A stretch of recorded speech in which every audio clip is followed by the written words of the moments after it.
Hello guys, welcome to Chievers academy. आप सभी का एक बार फिर से हार्दिक अभिनंदन व स्वागत बच्चों।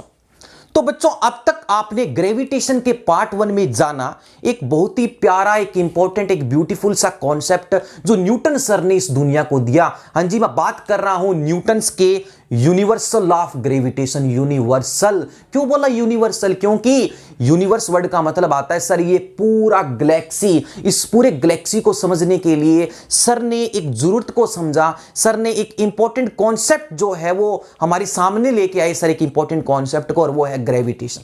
सर बोलते हैं कि इस दुनिया में in this universe every two mass body whatever, कोई भी दो मास बॉडीज हो सकती हैं, चाहे वो अर्थ के ऊपर रह के दो बॉडीज हो सकती हैं, चाहे वो अर्थ है चाहे मून है, व्हाट एवर, कोई भी दो mass body separated by some distance attract each other with an a force and which is given by, जो आप अपने ग्रेविटेशन के पार्ट 1 में समझ चुके हो, F इक्वल टू Gm1m2/r²।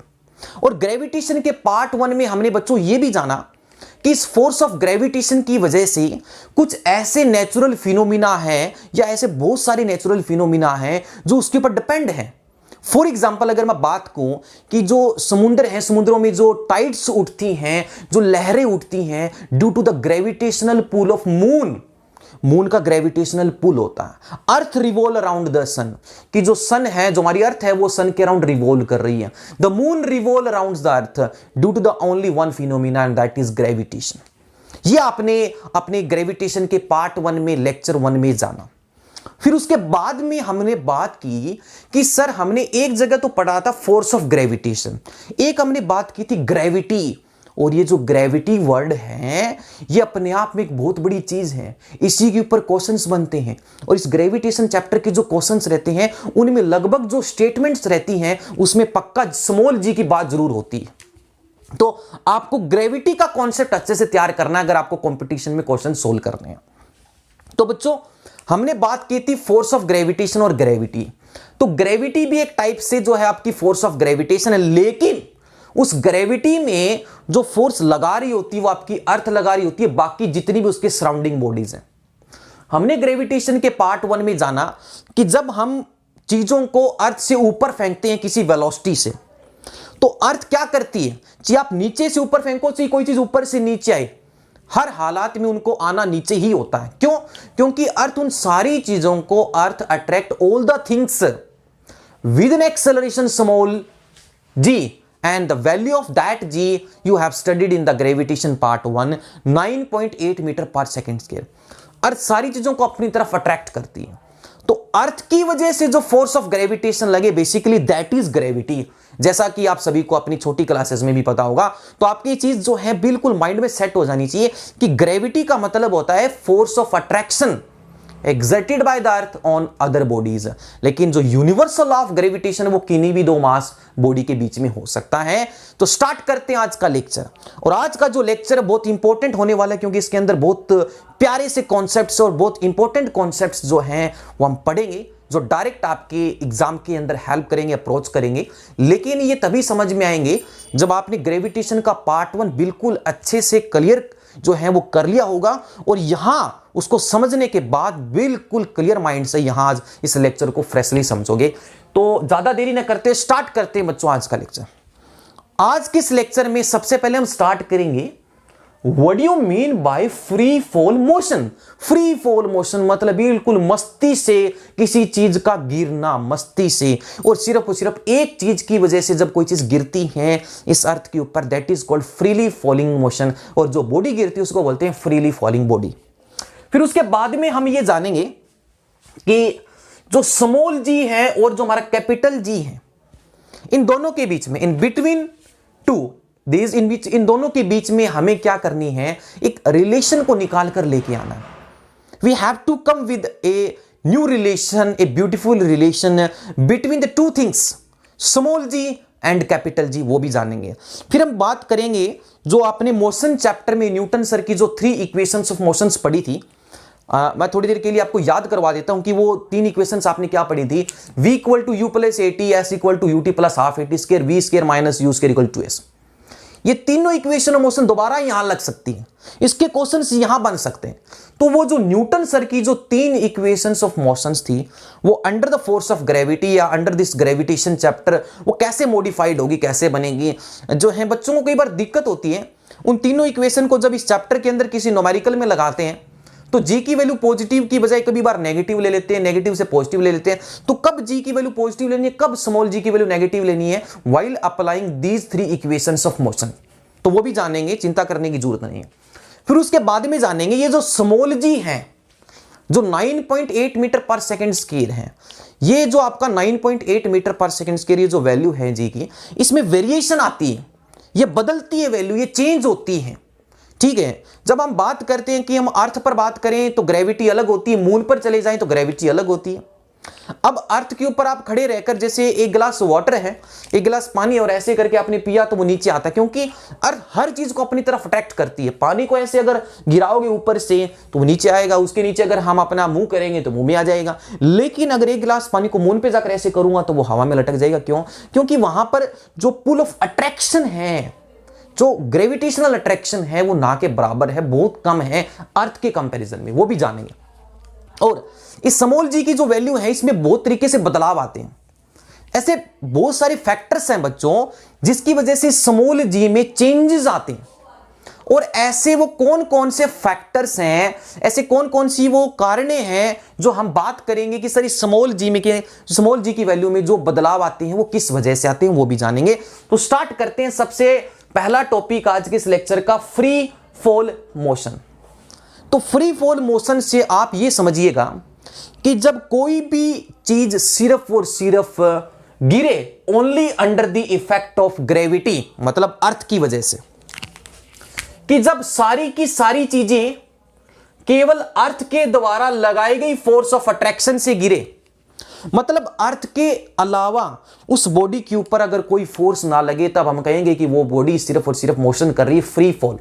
मतलब सिंपल सी बात है कि सारी की सारी बॉडीज के ऊपर केवल एक फोर्स लगनी चाहिए और वो that is force of gravity exerted by the earth. लेकिन अगर मैं बात को इसको समझने के लिए एक एग्जांपल लेते हैं ताकि आप बेहतर समझ पाओगे, ये कंटेनर है, ठीक है, किसी भी टाइप का एक जो हम कहें कि एक इंक्लोजर है, एक कंटेनर है।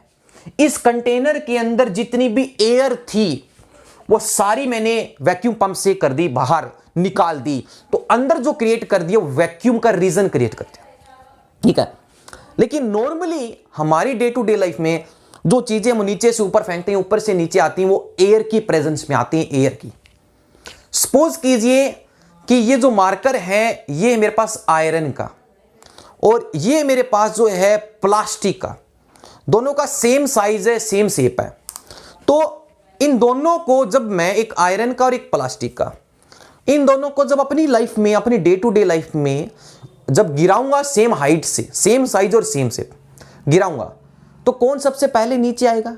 सिंपल सी बात है सर कि ये चीज तो कंफर्म है कि जो आयरन की जो बॉल है या आयरन का जो मार्कर है वो नीचे आएगा in comparison to this plastic marker. तो इस प्लास्टिक मार्कर की कंपैरिजन में ये वाला जल्दी गिरेगा क्योंकि इसका हैवी मास है, इसका लाइट मास है। तो इन दोनों के गिरने में, इन दोनों के जो फॉलिंग रेट है, जो गिरने का रेट है वो अलग अलग है। क्यों? क्योंकि जो है बीच में एयर है, तो एयर भी जो है इनको कहीं ना कहीं रेजिस्ट कर रही है, एक एयर रेजिस्टेंस लग रहा है, जिस वजह से प्लास्टिक के मार्कर को in comparison to iron marker गिरने में थोड़ा समय लगा। इसलिए आयरन मार्कर जो है वो सबसे पहले जमीन के ऊपर, धरती के ऊपर पहुंचा, ये बाद में पहुंचा। बीच में एयर का इफेक्ट है, तो इसमें ग्रेविटी तो लगी रही है, एयर का इफेक्ट भी लग रहा है। लेकिन अगर मैं कहूं कि अगर किसी बॉडी पर एयर का कोई इफेक्ट ना हो, ठीक है, except the effect of earth के इफेक्ट के अलावा उस बॉडी के ऊपर या किसी भी बॉडी पर जब कोई इफेक्ट नहीं होता, तब हम उस मोशन को बोलते हैं free fall motion. I think आप सभी को यह बात क्लियर होगी, ठीक है। तो इसमें पूरा वैक्यूम है, तो बच्चों इसमें पूरा वैक्यूम क्रिएट कर रखा है मैंने, मतलब एयर की वजह से कोई रेजिस्टेंस नहीं आएगा, नो एयर रेजिस्टेंस, कोई रुकावट नहीं है, कोई एयर की वजह से फोर्स नहीं है, कोई रेजिस्टिव फोर्स नहीं है। तो एक कॉइन दिख रहा होगा आपको, एक फीदर है, एक पंख है, तो एक कॉइन को और एक फीदर को सेम हाइट से मैं छोड़ रहा हूं, बताइए कौन सबसे पहले पहुंचेगा? Yes, tell me which one of them will reach to the ground first. उन दोनों में से सबसे पहले ग्राउंड के ऊपर कौन पहुंचेगा? तो आप कहोगे कि सर दोनों के दोनों सेम रेट से, सेम फोर्स से, सेम एक्सेलरेशन से नीचे की तरफ पहुंचेंगे।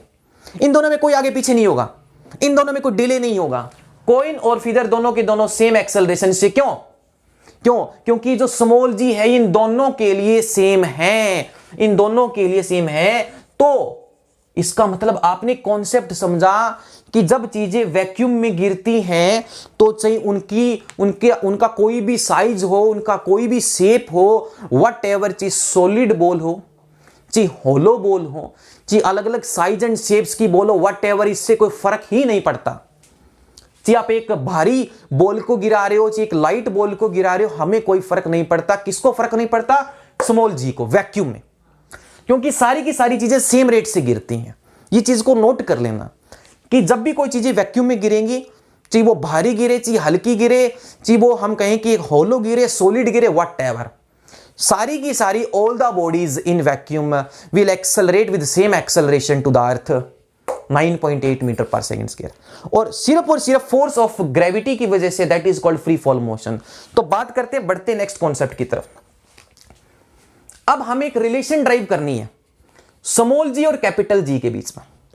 स्मॉल जी है, जो स्मॉल जी है वो है हमारा force of attraction due to earth, और कैपिटल जी एक कांस्टेंट, यूनिवर्सल कांस्टेंट, जैसा कि आपने इसके पार्ट 1 में पढ़ा। आपने ये फॉर्मूला तो पढ़ा ही है। ये फॉर्मूला कब लगता है? जब कोई दो मास बॉडी को, इसमें एक कैपिटल एम की बॉडी है, एक स्मॉल एम मास की बॉडी है, कैपिटल एम मास की बॉडी, एक स्मॉल एम मास की बॉडी है, दोनों को आर डिस्टेंस से सेपरेट करके छोड़ा हुआ है। ये सपोज कीजिए कि जो कैपिटल एम है वो मास ऑफ अर्थ है, और इस अर्थ के मास से जो है हम ये कहें कि अर्थ के ऊपर एक बॉडी पड़ी है, ठीक है, अर्थ के सेंटर से लेकर उसकी आर रेडियस के ऊपर एक बॉडी पड़ी है, तो उनके बीच में ग्रेविटेशनल पुल है। मतलब अर्थ के ऊपर जितनी भी चीजें हैं, अर्थ ने उनको अपनी तरफ, सेंटर की तरफ अट्रैक्ट करके रखा हुआ है। तो एम जो स्मॉल मास की बॉडी है वो अर्थ की सरफेस पे है, कैपिटल एम अर्थ का मास है, और आर उनके बीच की रेडियस है, डिस्टेंस है। तो उनके बीच में जो फोर्स ऑफ ग्रेविटेशन लग रही है G(m)/r²। ये फॉर्मूला आपने पढ़ लिया। और न्यूटन का सेकंड लॉ क्या कहता है? अगर कोई चीज किसी एम मास की बॉडी को किसी फोर्स से अपनी तरफ अट्रैक्ट करेगी, तो इसका मतलब उसमें कोई एक्सेलरेशन आएगा। तो एफ की फोर्स से एम मास की बॉडी के ऊपर ए का एक्सेलरेशन आया। तो न्यूटन का सेकंड लॉ भी तो आप अच्छे से पढ़ चुके हो, तो एफ इक्वल टू एम में। भाई ये फोर्स ऑफ ग्रेविटेशन और ये फोर्स ऑफ ग्रेविटेशन कोई अलग थोड़ी है, ये यूनिवर्सल लॉ ऑफ ग्रेविटेशन है, और ये न्यूटन सेकंड लॉ के अकॉर्डिंग फोर्स है। तो दोनों बराबर है, तो दोनों को इक्वेट कर दो G(m)/r², और F इक्वल टू एम इसके बराबर रख दो लेफ्ट हैंड साइड में। लेकिन बात यहां पर जो है नोट करने की, देखने की जो जरूरत है वो ये है कि जब कोई बॉडी हम कहें कि अर्थ जब किसी बॉडी को अपनी तरफ अट्रैक्ट करेगी, तो अभी आपको पता है कि वो जो अट्रैक्ट करेगी विद एन एक्सेलरेशन जी करेगी।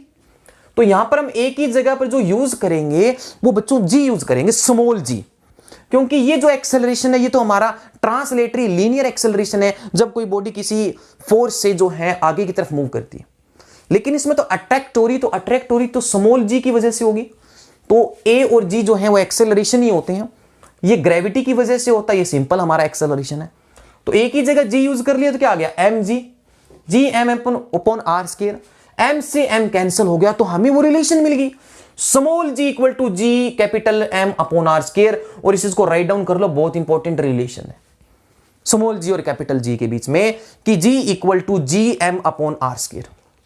तो बच्चों अब हम बात करेंगे कि जो न्यूटन सर की जो 3 इक्वेशन ऑफ मोशन थी वो इस चैप्टर के अंदर, इस ग्रेविटेशन के अंदर कैसे लगेंगी, तो उसको अभी हम देखते हैं, साथ में इन चीजों को भी समझते रहिए।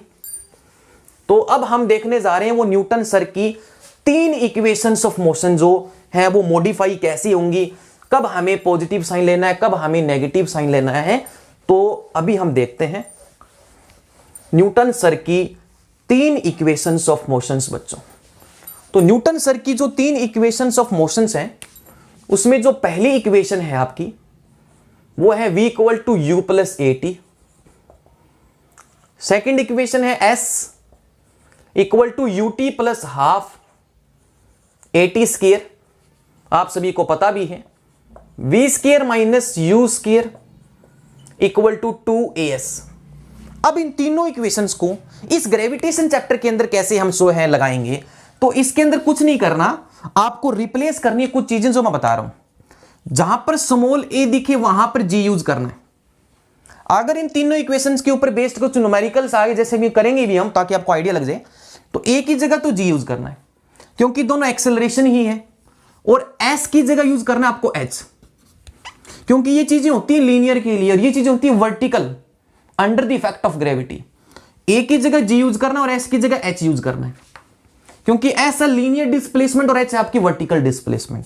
तो बात करते हैं, इधर देखिए, ये एक पर्सन है, इस पर्सन के हाथ में एक बॉल है, इस पर्सन के हाथ में ये बॉल है, और आपको पता है कि जो ग्रेविटी लगनी है वो तो हमेशा वर्टिकली डाउनवर्ड लगनी है g, स्मॉल g तो हमेशा नीचे की तरफ लगना है। जब हम किसी बॉल को नीचे से ऊपर फेंकेंगे किसी वेलोसिटी से, सपोज कीजिए कि मेरे हाथ में एक बॉल है और मैंने इस बॉल को 40 मीटर पर सेकेंड से ऊपर की तरफ थ्रो कर दिया, तो आपको पता है कि जब हम किसी चीज को नीचे से पावर से किसी हाई वेलोसिटी जब फेंकते हैं तो धीरे धीरे टाइम के साथ ऊपर जाते वक्त इसकी वेलोसिटी डिक्रीज होती जाती है, डिक्रीज होती जाती है, और एक पॉइंट पर जाकर जो है कुछ देरी के लिए, कुछ क्षण के लिए इसकी वेलोसिटी जीरो हो जाती है। फिर वापस जब नीचे की तरफ इसका माउथ होता है, इसका मुंह होता है, तो वेलोसिटी बढ़ती है। ठीक है, तो जैसे जैसे बॉल ऊपर जाएगी वेलोसिटी डिक्रीज होती जाएगी। क्यों? क्योंकि हर टाइम, हर सेकंड में जो ग्रेविटी है उसको कम कर रही है। न्यूमेरिकल के लिए वैसे तो हम g की वैल्यू यूज करेंगे 9.8 जैसा कि आपको पता है, लेकिन अगर कैलकुलेशंस अच्छी करनी है, सही करनी है, छोटी करनी है, तो आपको g की वैल्यू 10 यूज करनी है। तो नीचे से ऊपर जाते वक्त और ऊपर से नीचे आते वक्त जो है हमें g कैसे लेना है, पॉजिटिव लेना है, नेगेटिव लेना है, तो वो हम बात करते हैं। ठीक है, तो इधर देखो बच्चों, अगर मैं बात करूं कि ये है हमारे पास एक h हाइट की बिल्डिंग, ये एक h हाइट की बिल्डिंग है। इस h हाइट की बिल्डिंग से हम एक बॉल को ड्रॉप कर रहे हैं, जस्ट ड्रॉप कर रहे हैं। तो किसी बॉल को किसी h हाइट से जस्ट ड्रॉप करने का मतलब है कि उस बॉल के पास स्टार्टिंग में वर्टिकल डायरेक्शन में कोई इनिशियल वेलोसिटी नहीं रही होगी, u जीरो रहा होगा, और g तो हमेशा नीचे ही लग रहा है, तो g भी नीचे है और इसकी वेलोसिटी भी अब धीरे की तरफ जो नीचे की तरफ है तो वो बढ़ती रहेगी, टाइम के साथ बढ़ती रहेगी, बढ़ती रहेगी, बढ़ती रहेगी। तो नीचे से फॉर वर्टिकल डाउनवर्ड मोशन, याद रख लो, लिख सकते हो फॉर वर्टिकल डाउनवर्ड मोशन के लिए, फॉर वर्टिकल डाउनवर्ड मोशन के लिए आपको g की वैल्यू पॉजिटिव लेनी है। अगर कोई चीज ऊपर से नीचे आ रही है तो ऊपर से नीचे के मोशन के लिए जो न्यूटन सर की जो 3 इक्वेशन ऑफ मोशन जो बनेगी, अब वो क्या बनेगी देखो, तो v equal to u plus, अब यहां पर हो जाएगा हमारे पास a की जगह g, पॉजिटिव g लिखना है, s की जगह आपको लिखना है h, तो v equal to u plus g t, h equal to you t plus half G T square, v square minus you square equal to 2g और h। तो ये मेरे पास जो है 3 मॉडिफाइड इक्वेशंस ऑफ मोशंस हैं for vertical downward motion.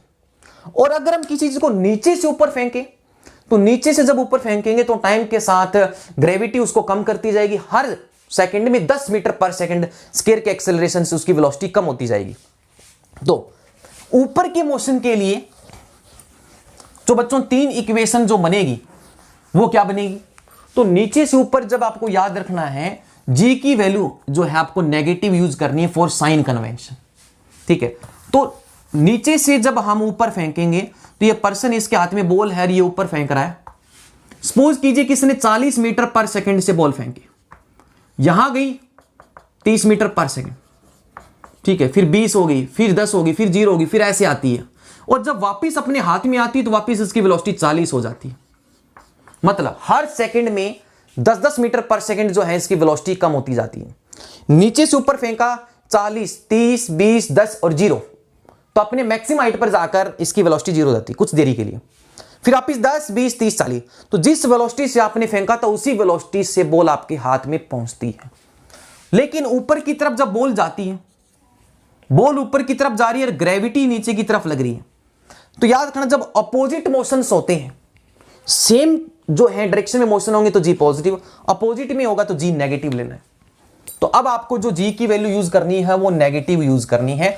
तो अब Newton sir की जो 3 इक्वेशन ऑफ मोशन बनेगी वो बनेगी v equal to U minus G T, minus का साइन आ गया जी में, h equal to you T minus half G T square, फिर v square minus you square equal to 2gh।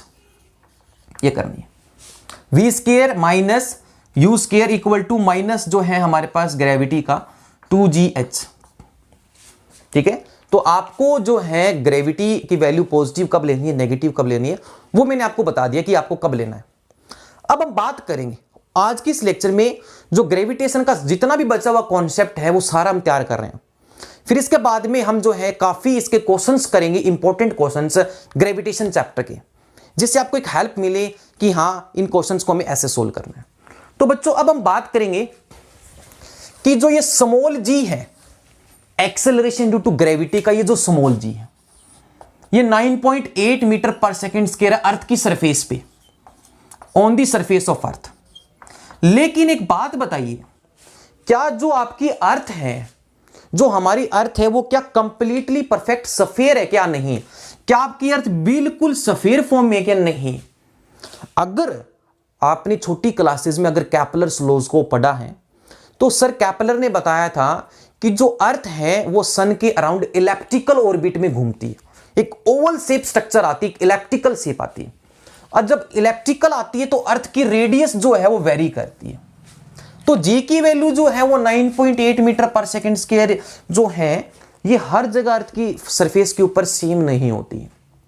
ठीक है, तो क्योंकि अर्थ की रेडियस भी जो है वो हर जगह सेम नहीं है, तो इसी वजह से अब हम जो पढ़ेंगे कि सर इस स्मॉल जी के अंदर किन किन तरीकों से, किन किन फैक्टर से वेरिएशन आते हैं। सबसे पहला है due to the shape of earth. पहला है due to the shape of earth, जैसा कि मैंने मार्क भी किया, इंपॉर्टेंट है। Due to the shape of earth की वजह से जी में चेंज कैसे आएगा, ये चेक करने के लिए हमने जो रिलेशन यहां पर ली है वो अभी जो हमने ड्राइव की है ना स्मॉल जी और कैपिटल जी के बीच में, इसलिए बोला था वो इंपॉर्टेंट है ताकि हमें आगे जी में वेरिएशन देखने। तो G equal to capital G M upon r square. M है अर्थ का मास, तो आप देख सकते हो कि स्मॉल जी में और इस R में इनवर्सली रिलेशन है, G inversely proportional to R square है। कि जो अर्थ की रेडियस है बच्चों, radius of earth is not same everywhere. Earth की रेडियस हर जगह सेम नहीं है, एवरीवेयर हर जगह सेम नहीं है, क्योंकि अर्थ जो है वो कोई कंप्लीट सफेयर नहीं है। हाँ सफेयर होता कंप्लीट तो उसके सेंटर से लेकर हम कहीं भी चले जाएं तो रेडियस सेम आती, लेकिन आपकी जो अर्थ है वो तो ऐसी है, वो तो ऐसी है, इलेप्टिकल ओवल टाइप में है।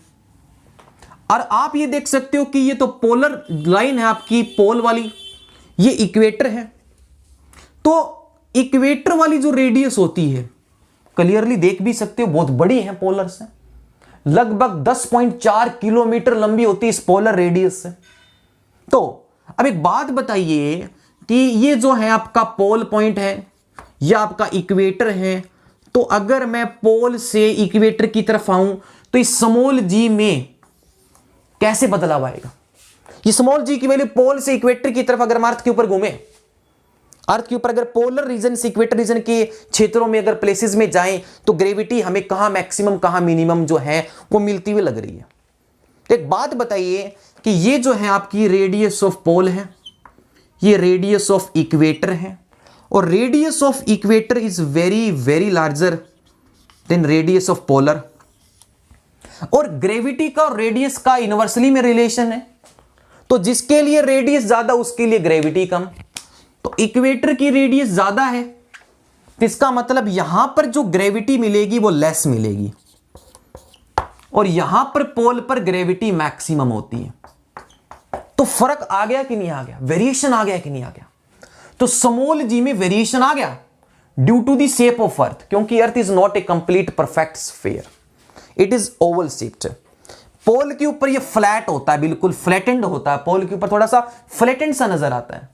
इक्वेटर के ऊपर ये हमें जो है बल्जिस होता है, बल्जिस। बल्जिस का मतलब क्या होता है? उभरा हुआ, फ्लैट एंड पोल। तो याद रखो कि आपने देखा कि सर पोल के लिए रेडियस इक्वेटर से छोटी है, तो अगर छोटी है तो पोल के ऊपर कोई भी ऑब्जेक्ट होगा या हम कहें कि हम ही हो, तो पोल के ऊपर जो हम पे इफेक्ट होगा अर्थ का वो मैक्सिमम होगा। जो फोर्स ऑफ अट्रैक्शन होगी जो अर्थ की ऑन द पोलर ऑब्जेक्ट्स वो मैक्सिमम होगी in comparison to the objects on equator. तो याद रखो कि पोल के ऊपर जो ग्रेविटी होती है बच्चों वो मैक्सिमम होती है इन कंपैरिजन टू इक्वेटर। आपको ये चीज नोट भी करनी है, ठीक है। तो ये हमने पहला पॉइंट पढ़ लिया जिस वजह से वेरिएशन आती है जी में, कि जो पोलर पे रेडियस होती है कि ग्रेविटी एट पोल, कि जो पोल पे ग्रेविटी होती है वो मैक्सिमम होती है, ग्रेविटी एट इक्वेटर और इक्वेटर पर जो ग्रेविटी होती है वो मिनिमम होती है। तो पहला फैक्टर हमने पढ़ लिया।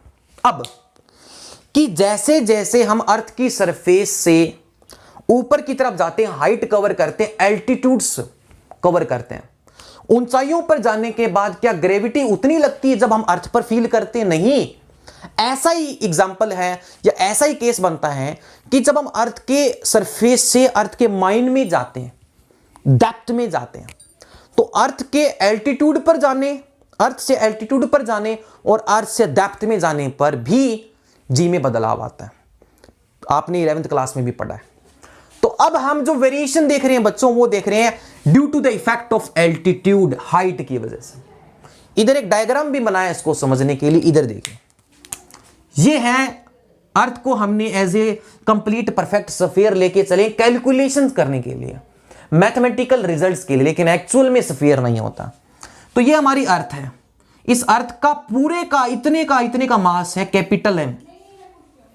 ये अर्थ का सेंटर है, ये अर्थ की रेडियस है, और इस रेडियस से, इस सरफेस से हम h हाइट ऊपर जा रहे हैं, और इस सरफेस से जब h हाइट जैसे जैसे ऊपर जाते हो तो हम P पॉइंट के ऊपर हम अपनी ग्रेविटी देखते हैं, चेक करते हैं कि at an height h from the surface of the earth gravity GH है, सरफेस पर G है।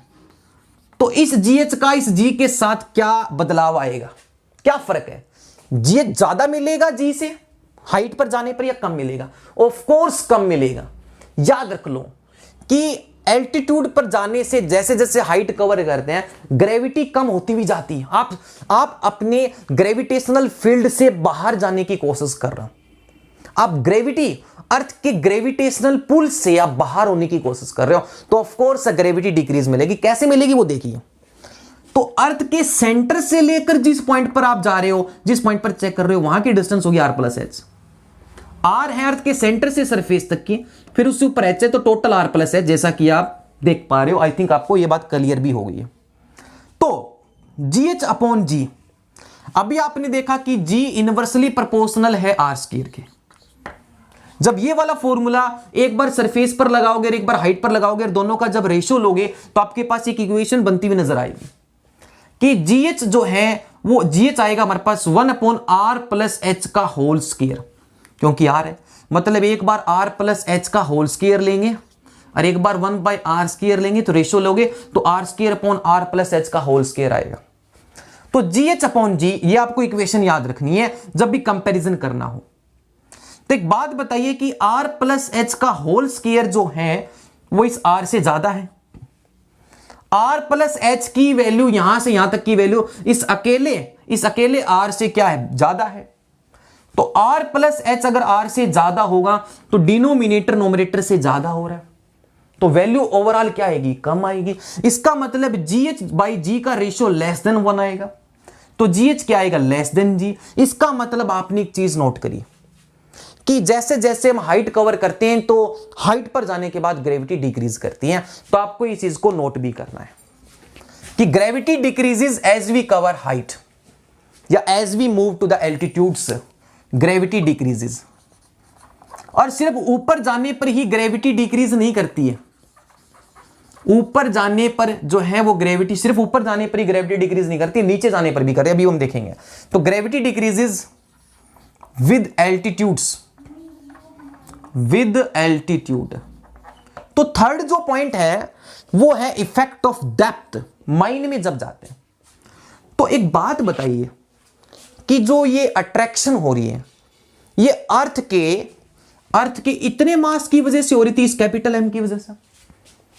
अब एक बात बताओ, जब मास ही कम है कि अगर जो चीज अट्रैक्ट कर रही है उस अट्रैक्टिंग अर्थ का मास ही कम हो जाए तो क्या उतना ग्रेविटी का फील आएगा? क्या नहीं आएगा।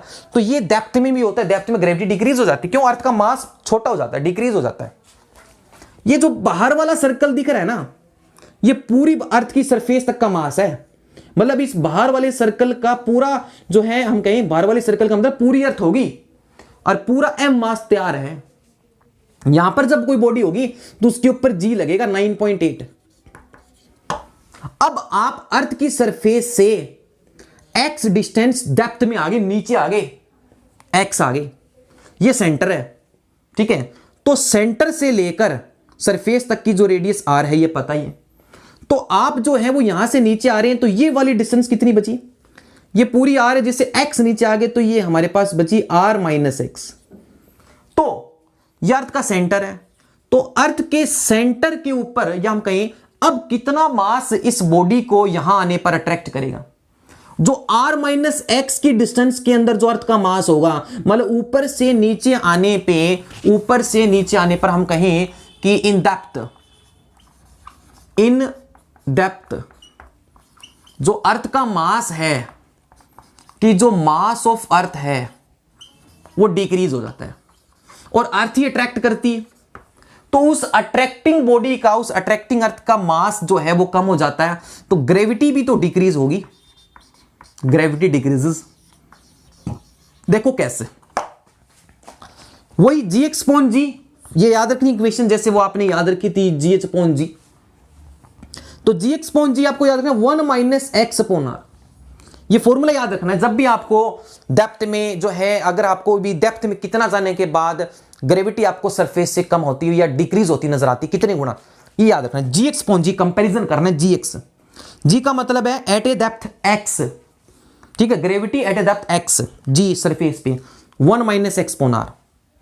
एक्स है कि सरफेस से आप कितना नीचे आए हो। तो at the centre of earth के सेंटर पे आने के लिए आपको कितना आना पड़ेगा? मतलब अर्थ के सेंटर पे आने के लिए सरफेस से आपको रेडियस के बराबर ही तो नीचे आना पड़ेगा। तो x की वैल्यू किसके बराबर हो जाएगी? कैपिटल R, जो है कैपिटल R की वैल्यू हो जाएगी। आई थिंक ये चीज आपको क्लियरली समझ में आ रही है कि अर्थ के सेंटर पे आने के लिए हमें x इक्वल टू R के बराबर आना पड़ेगा। और x की वैल्यू R रखते ही जो है R बाई R 1 हो गया, 1 माइनस 1 कितना हो गया? 0। तो याद रखो अर्थ के सेंटर के ऊपर ग्रेविटी कितनी हो जाती है? 0। Gravity at the centre of earth 0, surface पर लगती 9.8 मीटर पर सेकेंड स्क्वायर। फिर अर्थ के फ्लैटेंड और उसके बल्जिस की वजह से कंप्लीट परफेक्ट स्फीयर न होने की वजह से ग्रेविटी वेरी करती है। तो बच्चों ये देखा आपने variation of acceleration due to gravity. ऊपर जाने पर भी ग्रेविटी डिक्रीज करती है, नीचे जाने पर भी ग्रेविटी डिक्रीज करती है। तो ग्रेविटी डिक्रीज ही करती है, इंक्रीज का ऑप्शन मत कराना। तो अब हम जानेंगे कि मास और वेट में क्या फर्क है, ठीक है। फिर इसके क्वेश्चंस देखेंगे, कुछ एक दो और कॉन्सेप्ट देखेंगे और इस ग्रेविटेशन चैप्टर को हम बिल्कुल अच्छे से कवर अप करेंगे। तब तक के लिए इसको तैयार कीजिए, हम अभी देखते हैं। सो स्टूडेंट्स, अब हम देखेंगे ग्रेविटेशन के ऊपर कुछ न्यूमेरिकल देखेंगे जो हमने पार्ट 2 में अब तक जो ग्रेविटेशन के अंदर पढ़ा है, तो उसके कुछ इंपॉर्टेंट न्यूमेरिकल्स हम देख रहे हैं। और जाते जाते इसके अंदर हम एक डिफरेंस पढ़ेंगे, एक इंपॉर्टेंट कॉन्सेप्ट पढ़ेंगे कि what is the difference between mass and wait.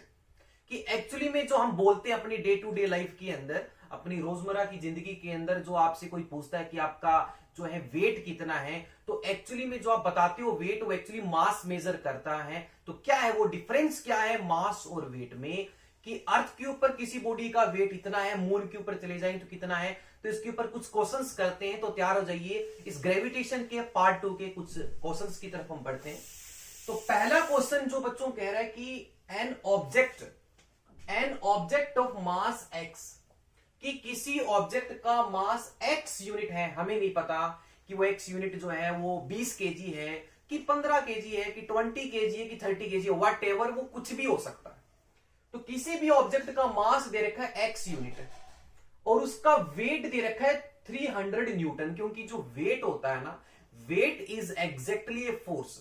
Wait एक फोर्स ही है, the force which is attracted towards the earth, जो फोर्स जो है अर्थ की तरफ अट्रैक्ट होती है, या हम कहें कि जो फोर्स अर्थ लगा रही है उस बॉडी पर अपने सेंटर की तरफ, वो वेट है उस बॉडी का 300 न्यूटन ऑन अर्थ। तो कहता है कि इतने मास वाली बॉडी का इतने वेट उसका अर्थ के ऊपर, यही मास और यही वेट मून पर कितना होगा।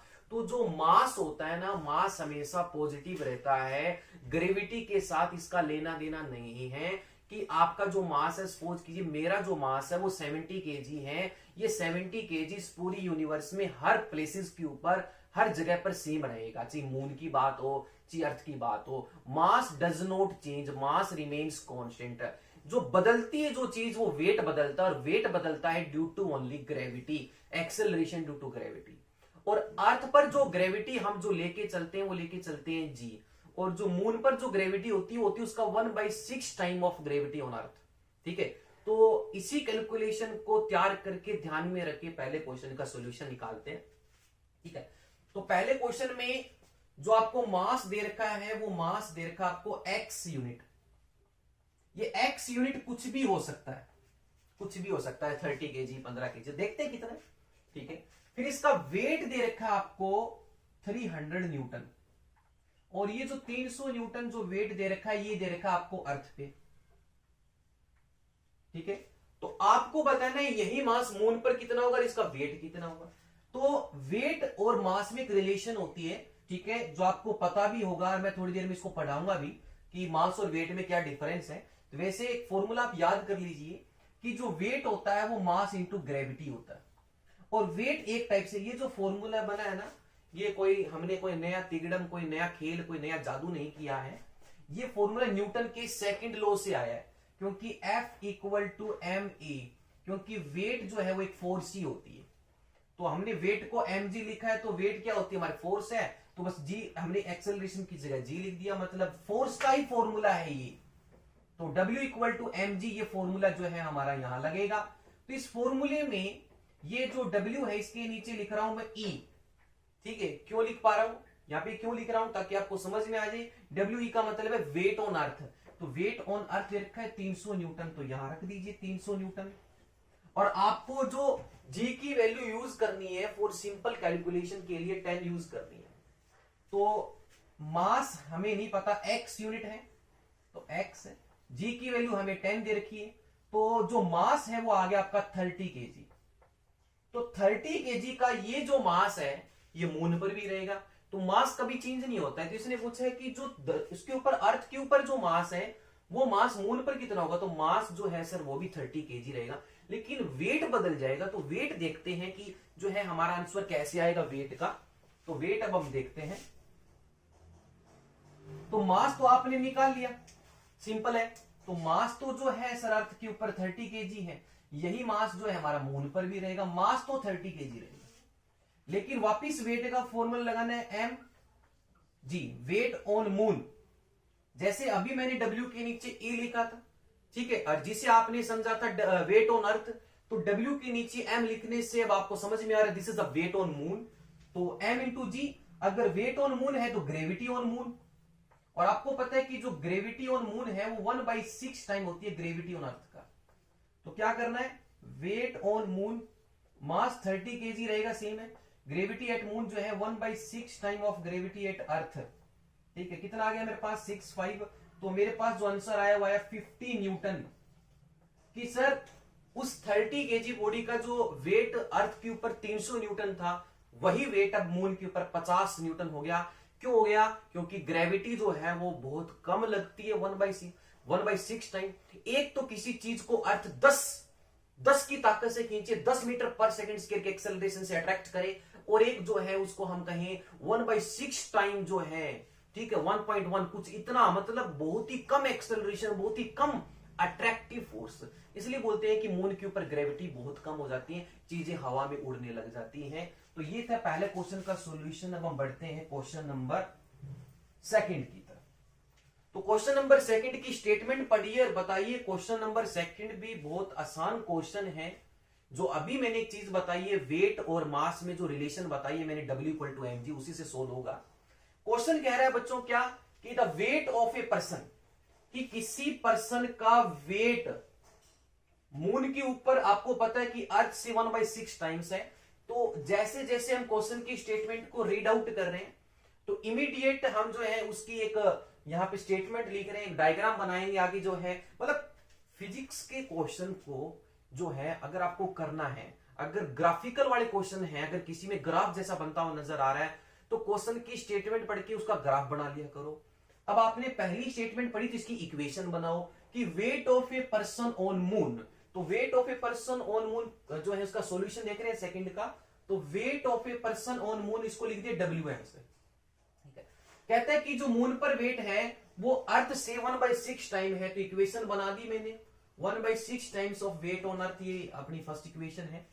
कहता है कि जो भी पर्सन जो है अर्थ के ऊपर जो है वो उस अर्थ के ऊपर एक 15 kg का भार, एक मास जो है वो लिफ्ट कर सकता है। तो वही पर्सन उसी फोर्स से, जितनी फोर्स से बाय अप्लाइंग सम फोर्स, कि किसी फोर्स से कोई पर्सन अर्थ के ऊपर कोई 15 kg का मास उठा रहा है फोर्स लगा के, अगर ताकत उतनी ही रखें, फोर्स उतनी लगाएं मून के ऊपर, तो कितना मास अब उठा सकता है। तो फोर्स बराबर है, मास पूछ रहा है कि अर्थ के ऊपर 15 kg लिफ्ट कर सकता है तो मून पर कितना करेगा। तो नहीं पता तो लेट कर लो कि सर एक्स मास जो है वो उसी फोर्स से जो अर्थ के ऊपर लगा रहा था बंदा वो लिफ्ट करेगा उस एक्स मास को, वो एक्स की वैल्यू निकालनी है। तो weight on moon is 1/6 times of weight on earth. कहता है कि अर्थ के ऊपर 15 kg का मास है, मास है 50 kg इनका, 15 kg का। तो 15 kg के मास को अप्लाई किया जा रहा है, उसको लिफ्ट किया जा रहा है by applying a force F, एक F की फोर्स है। और अर्थ के ऊपर है तो G एक्सेलरेशन आएगा। तो आपको फॉर्मूला पता ही है, F इक्वल टू mg होता है। ठीक है, मास कितना है मेरे पास 15 है। ठीक है, और this is the gravity on earth, तो हमने इसको लिख दिया 15 GE, ये सेकंड इक्वेशन है। ठीक है, कहता है कि वापिस फोर्स इतनी लग रही है, अगर ये 10 न्यूटन है तो 10 न्यूटन मून पर भी लग रही है, तो फोर्स बराबर है। तो सेकंड टाइम हम कहें कि जो फोर्स है वापिस बराबर है, लेकिन जो मास अब की बार लिफ्ट जो बंदा करेगा मून पर हमें नहीं पता, तो हमने उस मास की वैल्यू x मान ली, और जो ग्रेविटी एट मून है वो gm है, ये थर्ड इक्वेशन है। तो ये फोर्स और ये फोर्स बराबर है, दोनों को इक्वेट कर दो, यहां से x की वैल्यू आ जाएगी, वो मास पता चल जाएगा कि जो बंदा मून के ऊपर लिफ्ट कर रहा है। ठीक है, तो देखिए यहां से हम जो है इसको 15 GE, ठीक है, 15 GE equal to x of gm। 15 mass है अर्थ के ऊपर रहते हुए, g is the gravity on earth, x is the mass which is lifted by that person on the moon, how much mass he can lift, that we have to find it, and gm is the gravity on moon, or gravity at moon you know 1/6 times of gravity on earth। Put कर दीजिए ताकि हमारी जो equation बनी वो एक variable में बने। ठीक है, एक कट जाए दूसरा निकल आए। तो क्या आया हमारे पास, देखो x की वैल्यू निकालनी है, 15 इंटू GE अपॉन में GM। तो क्या आया मेरे पास 15 इंटू में GE, GM की वैल्यू मेरे पास आई GE अपॉन में 6 GE से GE कैंसल, 15 6 90। तो इसका मतलब 90 kg का भार उठा सकता है वो बंदा मून पे, उसी फोर्स से जहां वो अर्थ के ऊपर 15 kg का उठा रहा था, वहीं वो मून के ऊपर 90 kg का उठा सकता है। क्यों? क्योंकि अट्रैक्शन कम है, ग्रेविटी कम है। अगर ग्रेविटी कम है, अट्रैक्शन पुल कम है, तो आप चीजों को उठा सकते हो। ठीक है, अगर अट्रैक्शन ज्यादा है तो वेट जो है वो जो हम उठाते हैं वो कम उठा पाते हैं। तो ये था क्वेश्चन नंबर सेकंड का सॉल्यूशन। अब हम बढ़ते हैं क्वेश्चन नंबर थर्ड की तरफ। ठीक है, क्वेश्चन नंबर थर्ड पढ़िए और बताइए इसका आंसर जो है वो कैसे निकलेगा। क्वेश्चन नंबर थर्ड क्या कह रहा है बच्चों? क्वेश्चन नंबर थर्ड कह रहा है कि एक प्लेयर थ्रोज ए बॉल, कि एक प्लेयर है उसके हाथ में एक बॉल है और वो उसको ऊपर की तरफ प्रोजेक्ट कर रहा है, अपवर्ड फेंक रहा है। ए प्लेयर थ्रोज ए बॉल अपवर्ड। तो जब कोई प्लेयर किसी बॉल को ऊपर फेंकेगा तो कोई ना कोई इनिशियल वेलोसिटी देगा कि नहीं देगा। तो ये पर्सन है, इस पर्सन के हाथ में ये बॉल है, इस बॉल को इसने ऊपर फेंका, किसी ने किसी इनिशियल वेलोसिटी यू से नहीं पता, क्वेश्चन में नहीं दे रखी कि किस इनिशियल वेलोसिटी से उस बंदे ने उस बॉल को ऊपर की तरफ फेंका है, तो आपको लास्ट में उस बॉल की इनिशियल स्पीड ही तो निकालनी है। तो आपको ही पता है कि जो ग्रेविटी है वो हर चीज को अपने सेंटर की तरफ अट्रैक्ट करती है, तो जी तो हमेशा डाउनवर्ड लगेगा, और जी जब डाउनवर्ड लगता है और बॉल जब ऊपर जा रही है तो ग्रेविटी उसको हर सेकंड में 10-10 मीटर पर सेकंड से उसकी वेलोसिटी को खाती जाती है, कम करती जाती है, और एक पॉइंट पर जाकर बॉल अपने मैक्सिमम हाइट पर रीच कर जाती है, पहुंच जाती है, और कुछ देरी के बाद जो है वापिस वो नीचे आती है कुछ क्षण के बाद, और उस पॉइंट पर जाकर उसकी वेलोसिटी 0 हो जाती है। ठीक है जी। तो आपको बताना है कि एक प्लेयर किसी बॉल को जो ऊपर फेंक रहा है, बॉल अटेम्प्ट से हाइट ऑफ 25 मीटर। अब गिवन है कि बॉल ऊपर जाते जाते जाते जाते अपनी मैक्सिमम हाइट पर यहां आ गई है, इसने जो ऊपर की जो हाइट कवर करी है वो 25 मीटर कवर करी है। ठीक है, क्या दे रखा है देखो, जैसे मैंने इस क्वेश्चन की स्टेटमेंट को पढ़ा मैंने तुरंत एक डायग्राम इसमें कन्वर्ट कर ली। अब इस डायग्राम को देखकर एक चीज समझ में आ रही है, जब बॉल को फेंका ऊपर की तरफ कोई ना कोई वेलोसिटी यू थी, और अपने मैक्सिमम हाइट पर जाने के बाद जब कोई बॉल अपने मैक्सिमम हाइट पर पहुंच जाती तो मैक्सिमम हाइट के ऊपर उसकी वेलोसिटी सारी खत्म हो जाती है कुछ देरी के लिए, फिर वापस वेलोसिटी बढ़ती है। मतलब अपवर्ड मोशन में मोशन जो है वो डिक्रीज होता जाता है, वेलोसिटी घटती जाती है, एक पॉइंट पर 0 हो जाती है, एक पॉइंट पर 0। यहां से शुरू हुआ, फेंका, घटी घटी घटी और इस पॉइंट पर 0, फिर वापस वेलोसिटी बढ़ती है, तो इस पॉइंट पर जाकर 25 मीटर पर जाकर इसकी फाइनल वेलोसिटी 0। देखो याद करो, न्यूटन सर की इक्वेशन लग रही है, यू निकालना है, वी आपको पता चल गया 0, एच है, जी है, सारी चीजें भैया, तो यू निकल जाएगा। तो न्यूटन सर की जो लास्ट इक्वेशन है, v square minus u square equal to 2gh, v square minus u square equal to 2gh। अब बताइए जी का साइन पॉजिटिव लोगे या नेगेटिव, मैं बता भी चुका हूं। अपवर्ड मोशन के दौरान बॉल ऊपर जा रही है, बॉल की वेलोसिटी ऊपर है, ग्रेविटी नीचे। जब अपोजिट मोशन होता है अपवर्ड मोशन के लिए जी का sign always you will take negative, तो जी हमेशा नेगेटिव यूज करोगे। क्यों? क्योंकि मोशन घट रहा है, तो घटते हुए मोशन के लिए नेगेटिव। जब ऊपर से बॉल नीचे आ रही है डाउनवर्ड मोशन के लिए जी पॉजिटिव है, तो क्या आएगा देखो, फाइनल वेलोसिटी 0 0, यू निकालना है, यू स्क्वायर माइनस वो ग्रेविटी वाला यूज कर लिया, माइनस ग्रेविटी माइनस जी 2, जी हमें जो है यूज करना है 10।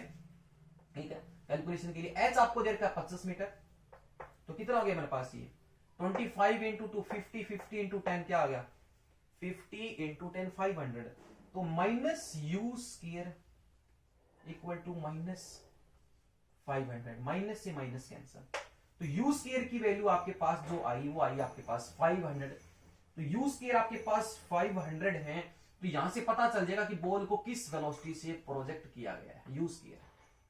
तो हमें यू निकालना है, तो ये स्क्वायर जो है वहां पे अंडर रूट में आ जाएगा, under root 500 metre per second. ठीक है, इसको और कैसे सोल्व कर सकते हैं, इसको हम कर सकते हैं 5 इंटू 100 का अंडर रूट, 100 का रूट आपको पता है 10 आ गया, तो 10 रूट 5 मीटर पर सेकेंड की वेलोसिटी से इसको ऊपर की तरफ थ्रो किया गया था उस प्लेयर के द्वारा। अगला क्वेश्चन हम देखते हैं, बहुत प्यारा क्वेश्चन है, क्वेश्चन नंबर 4, ग्राफिकल क्वेश्चन है। क्वेश्चन नंबर 4 में आपको किसी बॉल का वेलोसिटी टाइम ग्राफ दे रखा है बच्चों। In this question you have given A VT graph, velocity versus time. इस हॉरिजॉन्टल लाइन के ऊपर आपको टाइम शो कर रखा है, वर्टिकल पर वेलोसिटी।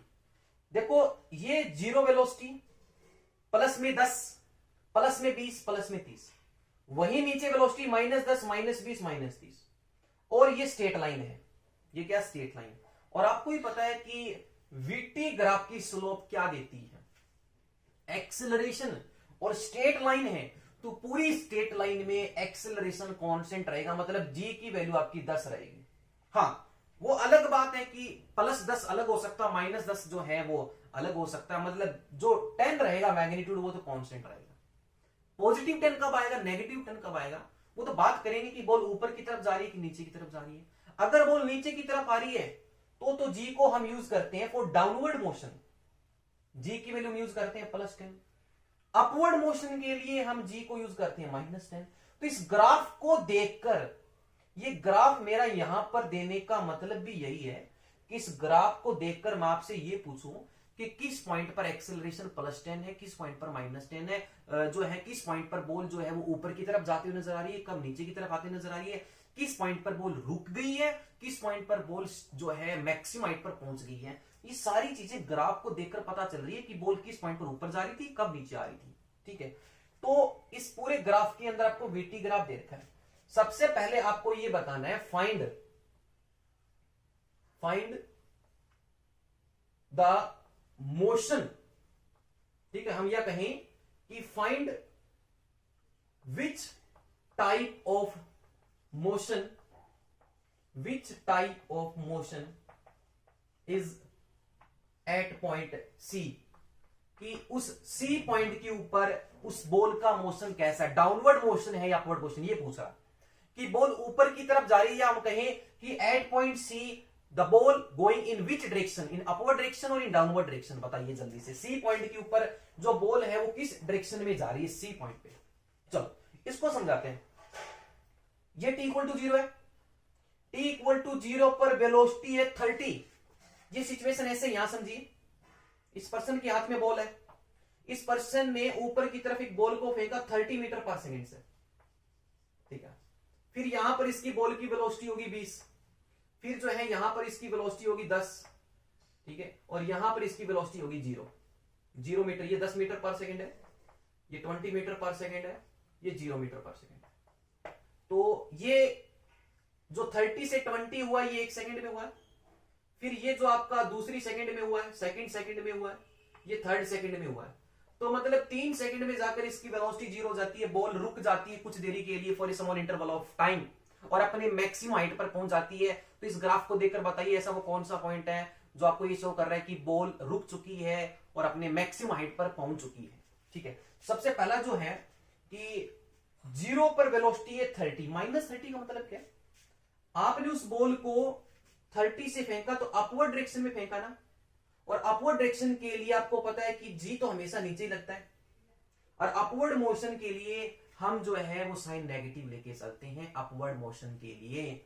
तो 0 पर वेलोसिटी है 30, तो अगर मैं पूछूं इस ए पॉइंट के ऊपर, इस ए पॉइंट पर बॉल अपवर्ड मोशन कर रही थी कि डाउनवर्ड कर रही थी, तो ए पॉइंट पर लिखा है 30, तो इसकी तरफ ऊपर की तरफ फेंका है, तो 0 पर वेलोसिटी 0, t = 0 पर वेलोसिटी 30, 1 सेकंड बाद में है 20, 2 सेकंड बाद में है 10, और 3 सेकंड में बॉल अपने मैक्सिमम हाइट पर पहुंच गई और वेलोसिटी 0 हो गई है। और आपको भी पता है कि इस लाइन की वैल्यू इस एक्सिस पर 0 होती है, तो ठीक थर्ड सेकंड के ऊपर वेलोसिटी 0 जाती है। तो बी पॉइंट जो है, बी पॉइंट आपको बताता है कि बॉल यहां पर स्टेशनरी हो चुकी है, रुक चुकी है, स्टेशनरी बॉल रुक चुकी है।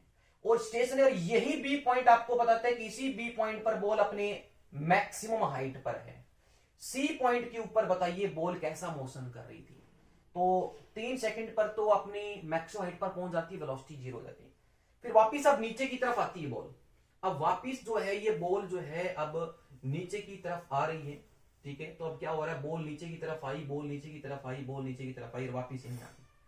और जिस वेलोसिटी से हमने उस बॉल को फेंका था, याद रखना उसी वेलोसिटी से हमारे हाथ में वापस आ जाती, come back to our hands.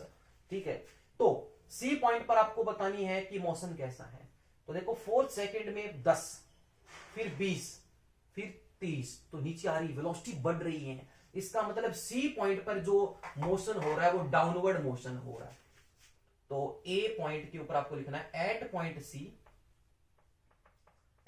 C downward motion है। कैसा मोशन है, डाउनवर्ड। और ए पॉइंट के ऊपर कैसा मोशन है, अपवर्ड, क्योंकि देखो 30 है, 0 पर 30 है ए पॉइंट पर, तो एट पॉइंट ए पर है अपवर्ड मोशन, अपवर्ड मोशन। ये कुछ पॉइंट्स हैं जो इस ग्राफ से आपको जो है निकालने हैं, जो पूछे जा रहे हैं। और किस पॉइंट के ऊपर जो है, ये आपका पहला पॉइंट था, ये दूसरा है, किस पॉइंट के ऊपर बॉल रुक चुकी है, तो बी पॉइंट पर बॉल रुक चुकी है। At point B ball is stationary, ball क्या हो चुकी है, स्टेशनरी हो चुकी है। किस पॉइंट पर जो है हम ये कहें कि जो बॉल है वो अपने मैक्सिमम हाइट पर पहुंच चुकी है, वो बी पॉइंट पर, क्योंकि सर जिस पॉइंट पर इसकी वेलोसिटी 0 होगी उसी पॉइंट पर तो इसकी जो है मैक्सिमम हाइट होगी।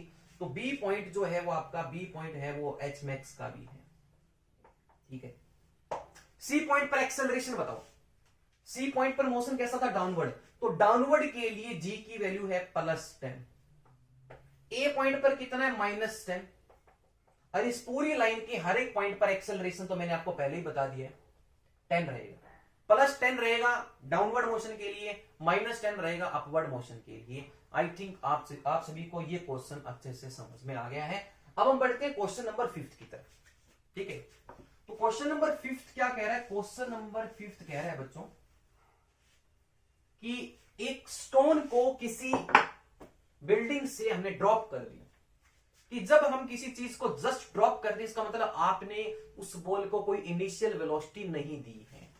A stone drop from A building, तो सपोज कीजिए कि ये एक बिल्डिंग है, एक बिल्डिंग है और यहां से एक पर्सन एक स्टोन को ड्रॉप कर रहा है, एक बॉल को ड्रॉप कर रहा है। तो जब ड्रॉप किया तो इसका मतलब उसकी initial velocity 0 metre per second है। जस्ट रिलीज और ड्रॉप करने से कोई वेलोसिटी नहीं होती। कहता है कि इस पूरे ग्राउंड पर आने पे उसको टाइम लगता है 4 सेकेंड। तो बताइए जिस बिल्डिंग से, जिस हाइट की बिल्डिंग से उसको नीचे की तरफ ड्रॉप किया गया तो वो हाइट कितनी थी, मतलब आपको निकालना है ये एच। ठीक है, क्या गिवन है आपको, u गिवन है, आपको t गिवन है और आपको g भी पता है। g तो हमेशा नीचे लगता है, ये 10 की वैल्यू है +10, ये +10 है। आपको g पता, आपको t पता, आपको u पता। ऐसी कौन सी इक्वेशन है जिसमें u t और a आते और आपका h निकल जाए। सेकंड इक्वेशन ऑफ मोशन जो है आपकी h equal to you t plus half ji t square, h equal to you t plus half ji t square. तो u तो 0 है तो h equal to 0 half, g की वैल्यू कितनी है 10, टाइम का स्क्वायर कितना है देखो 4, 4 स्क्वायर 16, कितना आ गया 2 8 जा 16, 8 10 जा 80 मीटर की बिल्डिंग से उस बॉल को नीचे की तरफ फेंका गया था। हमारा आंसर आ गया 80 मीटर। 80 मीटर की वो बिल्डिंग है जहां से उस बॉल को नीचे की तरफ छोड़ा गया था। आई थिंक आप सभी को इसका सॉल्यूशन समझ में आ गया और ये भी पता चल गया कि जो गिवन थिंग्स हैं ये कौन सी इक्वेशन में सेट हो रही है और हमें जो निकालना है वो चीज उसमें है कि नहीं है। ये सोचना है कि जो गिवन चीजें हैं और जो निकालनी है वो कौन सी इक्वेशन में मैच होती हुई नजर आती है। तो ये कुछ क्वेश्चंस थे। अब हम बात करते हैं कि what do you mean by mass and what do you mean by weight. और जो हम डेली लाइफ में हम जो बोलते हैं हमारा वेट कितना है, वेट कितना है, 70 केजी कितना है। वेट जब भी लगेगा ना बच्चों वो ग्रेविटी के साथ लगेगा, जी के साथ एसोसिएट होगा। मास जो है वो किसी भी जगह के ऊपर जो है वो क्या होता है, वो हमेशा हम किलोग्राम में बताते हैं, मास की यूनिट है किलोग्राम में। वेट एक फोर्स है कि अर्थ जी के एक्सेलरेशन से उसको अपनी तरफ अट्रैक्ट कर रही है, वो फोर्स है। ठीक है ना। तो अब हम बात करेंगे मास और वेट में क्या फर्क है। तो बेसिकली अगर हम बात करें, ये डस्टर है, ये मैं हूं, ठीक है ना। तो कोई भी चीज इस दुनिया में अगर उसका मास का मतलब है कि उस बॉडी में मैटर कितना भरा है, ठूस ठूस के भरा है, quantity of matter contained in any body is called its mass. ठीक है, और किस फोर्स से अर्थ उसको अट्रैक्ट कर रही है उस जगह पे, तो वो उसका वेट है। Weight can vary, weight can change, weight बदल सकता है, मास नहीं बदलेगा, मास पॉजिटिव रहेगा। ठीक है, तो मास और वेट में हम फर्क समझ रहे हैं, क्या है मास और वेट। ठीक है, तो देखिए जो मास होता है आपका वो होता है क्वांटिटी ऑफ मैटर, वो होता है quantity of matter contained in the body, कि किसी बॉडी में कितना मैटर कंटेन्ड है, quantity of matter contained in the body, वो उसका मास कहलाता है। और जो वेट है वो फोर्स है विद विच, जिसके साथ हम कहें एन ऑब्जेक्ट अट्रैक्ट्स, एक ऑब्जेक्ट अट्रैक्ट होता है, अट्रैक्ट होता है। तो वेट और मास में रिलेशन है, याद रख लो कि जो वेट होता है वो मास इंटू ग्रेविटी होता है, मास इंटू ग्रेविटी। ठीक है, तो फॉर्मूला क्या बना हमारे पास, फॉर्मूला बना W इक्वल टू mg। तो बात करते हैं कि सर जो डे टू डे लाइफ में बोलते हैं वो हम वेट क्यों बोलते हैं, उसको मास बोलना चाहिए। जैसे कि मेरा वजन है 70 kg, तो 70 kg जो हम बोल रहे हैं कि मेरे से वो पूछेगा कि सर आपका वेट कितना है, तो मैंने 70 kg बोला, न कि मैंने 700 न्यूटन बोला। हालांकि बोलना चाहिए न्यूटन में, लेकिन हम केजी में क्यों बोलते हैं, केजी बोलना राइट है। जो वेट है वो एक्चुअली आपको केजी में ही मेजर होता है, क्यों होता है वो देखिए। तो अभी आपने देखा कि W इक्वल टू क्या होता है mg, और हम सारे अर्थ पे हैं, तो अर्थ एक कांस्टेंट प्लेस हो गया। क्या हो गया, कांस्टेंट प्लेस। तो अर्थ एक कांस्टेंट प्लेस, और उस अर्थ के ऊपर g की वैल्यू तो आपको पता है, या तो 9.8 है, न्यूमेरिकल के लिए हम 10 यूज करते हैं कैलकुलेशंस के लिए। तो अर्थ के कांस्टेंट प्लेस, अर्थ एक जगह होगी, एक फिक्स होगी अर्थ, तो अर्थ के ऊपर जी तो कांस्टेंट हो गया, जी कांस्टेंट हो गया। तो जी कांस्टेंट हो गया, तो जी को हम साइड में कर देते हैं, तो वेट एक्चुअली मेजर करता है मास को ही। तब हम बोलते हैं अपनी डे टू लाइफ में कि वेट एक तरह से मास को ही मेजर करता है for a given place, given place के लिए। लेकिन मून पे चले जाओगे तो फिर वहां ग्रेविटी बदल जाएगी, तो वेट भी बदल जाएगा, लेकिन मास तो सेम रहेगा। समझ में आ रहा है कि नहीं। तो किसी भी कांस्टेंट प्लेस के लिए जी कांस्टेंट रहेगा, तो वेट एक्चुअली मास ही मेजर करता है। तब आप बोलते हो कि वेट जो है हमारा 70 kg है। अदरवाइज अगर मैं कहूं एक पर्सन है, इसका मास है 50 kg, जिसका वेट कितना होगा वो तो जी से मल्टीप्लाई करने पे आएगा, वो कितना आएगा 500 न्यूटन। तो वो 500 न्यूटन थोड़ी बोलता है। अब हर एक बंदे को तो इस हमारे इन्वायरमेंट में समझ में नहीं आता ना कि ये न्यूटन में वेट कैसा होता है। ठीक है, सारे तो पढ़े लिखे नहीं है, सबको तो फिजिक्स नहीं आती। तो वेट जो है वो मास को ही मापते हैं केजी में। क्यों? क्योंकि किसी कांस्टेंट प्लेस के ऊपर जी जो है वो सेम रहता है। मून पे चले जाओगे तो वेट आपका कम हो जाएगा। तो ये था बच्चों हमारा ग्रेविटेशन का चैप्टर पार्ट 2 क्वेश्चन, और इसका लास्ट में जो टॉपिक किया। उम्मीद करता हूं कि आप सभी को समझ में आया है। इसके बाद में जो हम चैप्टर शुरू करेंगे, साउंड चैप्टर, बड़ा ही मजेदार इंटरेस्टिंग चैप्टर है। साउंड क्या है, कैसे प्रोड्यूस होती है, कितने टाइप्स की होती हैं, सोनिक बूम क्या होती है, अल्ट्रासोनिक वेव्स क्या होती है, इंफ्रासोनिक क्या होती हैं, एक ह्यूमन जो है वो किस रेंज में वॉइस सुन सकता है, ऑडिबल रेंज क्या है, चमगादड़ कैसे अपने शिकार को दूर से पहचान लेते हैं कि हाँ शिकार है, ऑब्स्टिकल है, इको क्या होती है, रिवर्बरेशन क्या होती है, सारी बातें जानेंगे। बहुत ही मजेदार चैप्टर है, तो इसको तैयार कीजिए। और साउंड चैप्टर के लिए जो है बिल्कुल रेडी हो जाइए, आने वाला है साउंड चैप्टर इसके बाद। तब तक के लिए जय हिंद।